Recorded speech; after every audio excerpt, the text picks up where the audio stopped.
அனைவருக்கும் வணக்கங்க. இந்த பூவை பாருங்கள், எவ்வளவு அழகாக இருக்குன்னு பாருங்கள்.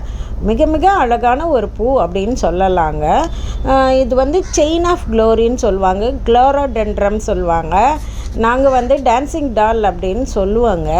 ஏன்னா இது டான்ஸ் ஆடுற மாதிரி இருக்குங்க. காற்றடிக்கும்போது சரசரமாக தொங்குதா, அது அப்படியே காற்றுல இப்படி இப்படி ஆடுறத பார்த்தோன்னா ஒரு டால் டான்ஸ் ஆடுற மாதிரி இருக்குங்க. எனக்கு மிகவும் பிடித்தது அப்படின்னு சொன்னோன்னா இந்த பூவை சொல்லலாங்க. இது ஒரு 5 வருஷம் ஆச்சுங்க வாங்கி வச்சு. இந்த மாதிரி சமயங்களில் இப்படி கொத்து கொத்தாக சரசரமாக தொங்குங்க. இது மனசுக்கு அதை பார்க்கும்போதே அப்படியே காற்றுல ஆடும்போது ரொம்ப மனசு இனிமையாக இருக்குங்க. எனக்கு இது மாதிரி ஒரு 4-5 பூ வித்தியாசமான பூவை நான் வாங்கி வச்சுருப்பேங்க. அது அந்தந்த சீசனில் தாங்க இதெல்லாம் பூக்கும். ஒரு மாடித்தோட்டம்னா இந்த மாதிரி அழகான ஒரு 4-5 வகை வாங்கி வைங்க. உங்கள் மாடித்தோட்டமும் ரொம்ப அழகாக இருக்கும்னு சொல்லலாம்.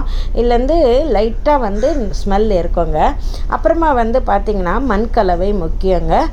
செம்மண் கூட மாட்டு எரு, மண்புழு உரம் கலந்து வீட்டில் இருக்கக்கூடிய அந்த சருகு, அதாவது வெங்காயத்தோல் அதெல்லாம் சேருங்க. நன்றிங்க.